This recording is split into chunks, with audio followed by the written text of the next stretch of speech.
அப்படின்னா எண்ணெய் கத்திரிக்காய் குழம்பு செய்ய போகிறேங்க. வாங்க எப்படி செய்யலான்னு பார்க்கலாம். நான் செடியே இருந்து பொறிச்சிட்டு வந்துக்கிறேன். 2-3 விதமாக செடி இருக்குது. ஒயிட் கலரில் ஒரு கத்திரிக்காய், ப்ரௌன் கலர் மாதிரி ஒரு கத்திரிக்காய்ங்க, இது மாதிரி ஒயிட் கலர் ஒன்று இருக்குது. நான் பிஞ்சு கத்திரிக்காய் எடுத்துக்கோங்க. நான் செடியிலே இருந்தங்காட்டி நம்ம 2-3 விதமாக எடுத்துக்கிறேன். நீங்கள் கடையில் வாங்கினீங்கன்னா ஒரே விதமாக எடுத்து வாங்கிக்கோங்க. அதுக்கு ஒரு மசாலா ரெடி பண்ணிடலாங்க. எண்ணெய் ஊற்றிக்கலாம், 2 ஸ்பூன் எண்ணெய் ஊற்றிக்கலாங்க.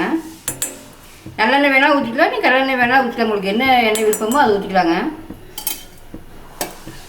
வெங்காயம் ஒரு கப் போட்டிருக்கேன். ஒரு 10-25 வெங்காயம் இருக்குங்க. வெங்காயம் போட்டுக்கலாம். 4 வரமிளகாய், பூண்டு ஒரு 2-3 பூண்டு போட்டுக்கோங்க. கருவேப்பிலை போட்டுக்கலாம். சிம்லேயே வச்சுக்கோங்க, வதக்கி விடலாம்.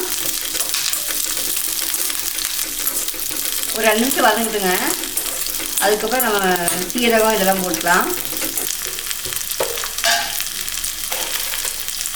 இது கூட கடலைப்பருப்பு கொஞ்சம் திக்னஸ்க்காக கடலைப்பருப்பு போட்டுக்கலாங்க. ஒரு 2 ஸ்பூன் போட்டுக்கலாம் கடலைப்பருப்பு. அதிகம் போட வேண்டாம், 2 ஸ்பூன் போட்டால் போகுது. மிளகு ஒரு 1/2 ஸ்பூன் போட்டுக்கலாங்க. ரொம்ப வேண்டாம், ஒரு 1/2 ஸ்பூன் போகுது. கொஞ்சம் வதங்கிட்டுங்க. அதுக்கப்புறம் சீரகம் போட்டுக்கலாம். மல்லி சீரகம் இதெல்லாம் தனியாக வறுத்து அரைக்கணுங்க அவசியம் இல்லை. நம்ம எப்படி இது மாதிரி செஞ்சு பாருங்கள், நல்லா டேஸ்ட்டாக இருக்கும். கடலைப்பருப்பு போட்டு 2 நிமிஷம் வதங்கிட்டு பாருங்க. கடலைப்பருப்பு லைட்டாக ப்ரௌன் ஆகிடுச்சு பார்த்தீங்களா, அப்போ வந்து நம்ம சீரகம் போட்டுக்கலாம். சீரகம் 1 ஸ்பூன் போட்டுக்குங்க. எப்பவுமே நீங்கள் இந்த மாதிரி மசாலா வதக்குறப்போ இரும்பு சட்டி வச்சுட்டிங்கன்னா அது சூடு வந்து ஒரே மாதிரி கருகாமல் கரெக்டான பக்குவத்தில் வதங்குங்க. நீங்கள் எப்பவுமே இது மாதிரி இரும்பு சட்டி வச்சுக்கோங்க. உங்களுக்கு தேங்காய் போட்டுக்கலாம். ஒரு 1/2 கப் போட்டுருக்குறேன். நீங்கள் உங்களுக்கு மசாலா கொஞ்சம் அதிகம் வேணும் அப்படின்னாலும் எல்லாமே கொஞ்சம் கொஞ்சம் சேர்த்து கூட்டி குறைச்சிக்கலாம். நீங்கள் 2 பேர் இருக்கீங்க அப்படின்னா அதுக்கு தகுந்த மாதிரி கம்மி பண்ணிக்கலாம். ரொம்ப வதக்க வேண்டாம், அந்த எண்ணெய் வர அளவுக்கு அந்த ஈரத்தன்மை போனால் போதுங்க தேங்காயில். அப்போ தான் நம்ம மசாலா நல்லா இருக்குது.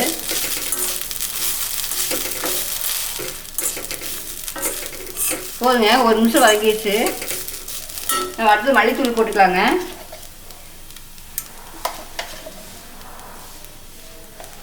மல்லித்தூள் ஒரு 3-4 ஸ்பூன் போட்டுக்கலாங்க. இது போட்டோன்னே அடுப்பு ஆஃப் பண்ணிடலாங்க, அந்த சூட்டுக்கே கரெக்டாக போயிடுது. நீங்கள் கடையில் வாங்கின மல்லித்தூள் அப்படின்னா ஒரு 2 நிமிஷம் அந்த பச்சை வாசம் போகிற அளவுக்கு வறுக்கணுங்க. மசாலுக்கு ரெடி ஆகிடுச்சுங்க. மிக்ஸி ஜாரில் போட்டு அரைச்சிக்கலாங்க. கடுகு பொரிஞ்சிச்சுங்க. சும்மா ஒரு 1/4 டீஸ்பூன் வெந்தயம் போட்டுக்கலாங்க. ரொம்ப வேண்டாம், 2 சீரகம் போட்டுடலாம்.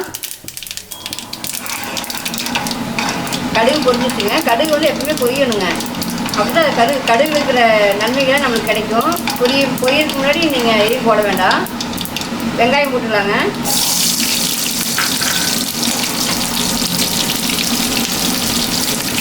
கருவேப்பிலை போட்டுக்கலாம். பூண்டு 2-3 ஸ்பூன் போட்டுக்கிறேங்க. இந்த 2-3 பல்லு போட்டுக்கிறேன். நல்லா வதக்கிட்டுங்க. நல்லா வதக்கிறப்பே மனம் பாருங்க, நல்லெண்ணெய் ஊற்றுங்காட்டி. சின்ன வெங்காயம் நல்லெண்ணெய் எல்லாம் ஒரு நல்லா மனமாக இருக்குது. ஒரு பெரிய தக்காளி 1 போட்டுக்கிறேன். மீடியம் சைஸாக இருந்தால் 2 போட்டுக்குங்க. தக்காளிக்கு கொஞ்சம் உப்பு போட்டுக்கலாம், அப்புறம் வதங்கி வரும்.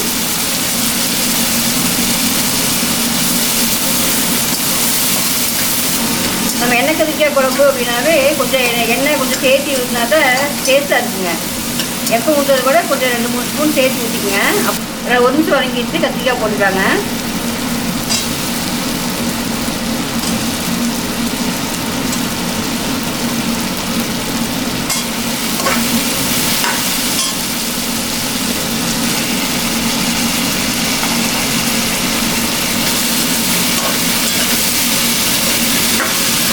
வதங்கிட்டு 2 நிமிஷம்.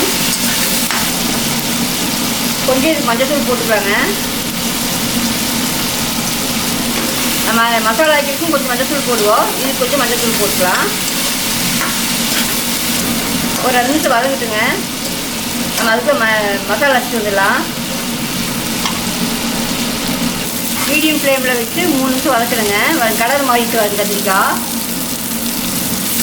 இது கலர் வதக்கிட்டு பார்த்தீங்களா? இந்தளவுக்கு வதங்குறப்ப நம்ம புளி ஊற்றிடலாங்க. சின்ன எலுமிச்சங்காய் சோடு புளி கரைச்சி வச்சுருக்கிறேன், ஊற வச்சு அதை ஊற்றிக்கலாம். அதுக்கும் தண்ணி மிக்ஸ் பண்ணிக்கலாங்க. கொஞ்சம்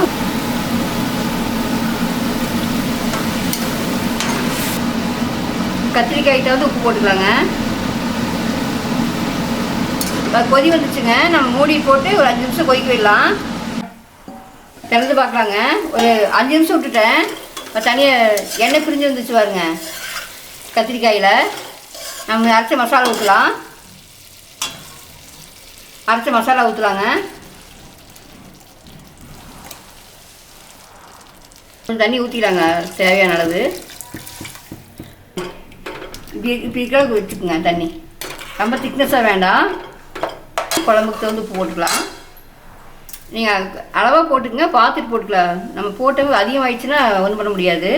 அதனால் எப்போயும் கொஞ்சம் கம்மியாக போட்டுக்கங்க. நம்ம கடைசியில் வந்து உப்பு பத்தினா கூட சேர்த்திக்கலாம்.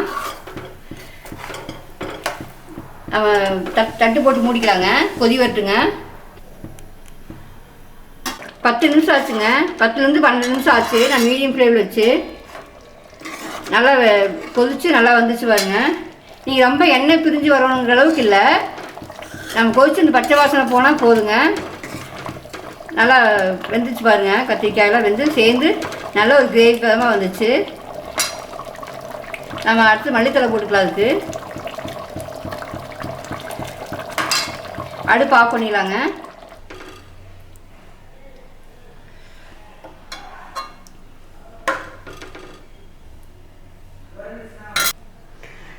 நல்ல சுவையான கத்திரிக்காய் புளிக்குழம்பு ரெடி ஆயிடுச்சுங்க. நீங்களும் இதே மாதிரி செஞ்சு சாப்பிட்டு எப்படின்னு கமெண்ட் சொல்லுங்கள். பிடிச்சிட்டு நம்ம சேனல் சப்ஸ்கிரைப் பண்ணுங்கள், லைக் பண்ணுங்கள், உங்கள் ஃப்ரெண்ட்ஸ்க்கெல்லாம் ஷேர் பண்ணிவிடுங்க. ஓகே, பாய்.